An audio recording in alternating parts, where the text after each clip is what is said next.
Okay, real quick. Alpha looks like one of those movies you throw on in the background while pretending to be productive. A boy, a wolf, a lot of snow, everybody looks cold, end of story. Except, weirdly enough, this movie hit me harder than a lot of deep movies that are trying way too hard to be deep.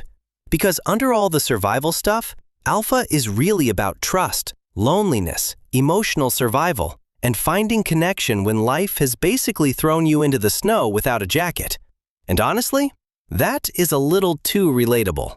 So instead of reviewing the movie scene by scene, I want to talk about 5 life lessons this film actually nails, and why they matter way beyond the Ice Age.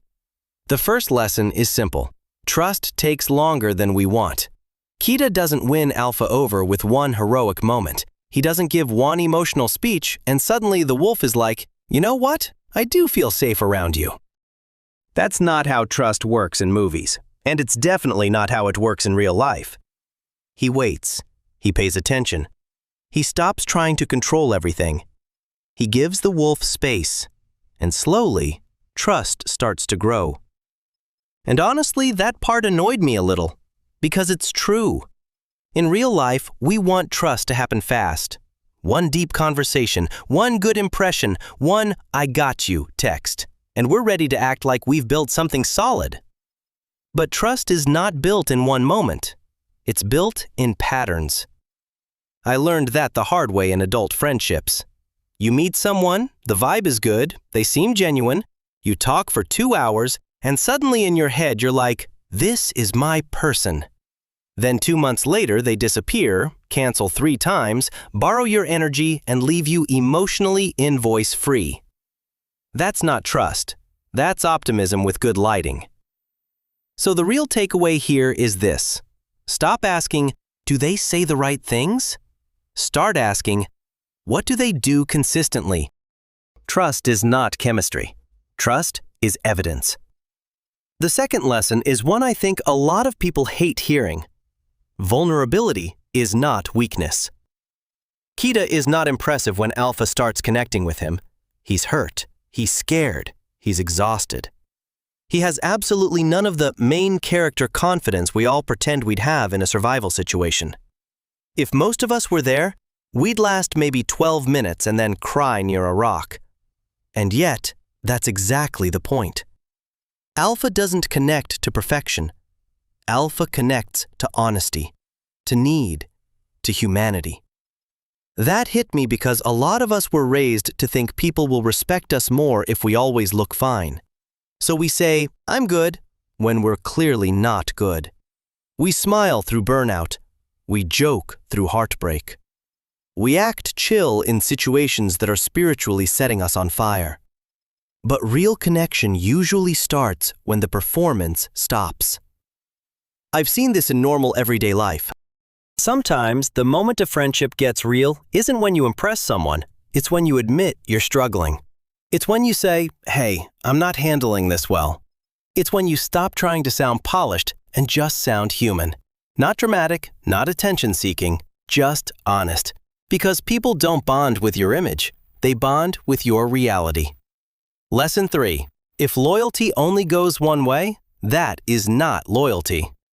Kita saves Alpha. Later, Alpha protects Kita. That relationship works because the care moves both ways. Not equally at every second, obviously, but mutually over time. And that matters because a lot of people confuse being useful with being loved. Let's be honest, adult life is full of fake loyalty.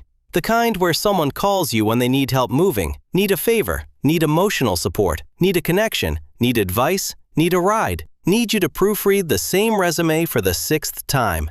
But when you need something, suddenly they're on a silent spiritual retreat. That's not friendship. That's an unpaid subscription service. I had to learn that being the reliable one can become a trap. At first, it feels noble. Then one day you realize you're carrying the emotional groceries for 3 other people and nobody even asked if your back hurts. Real loyalty is not, I'm always here for you. Real loyalty is, I'm here for you. And when life flips the script, you're here for me too.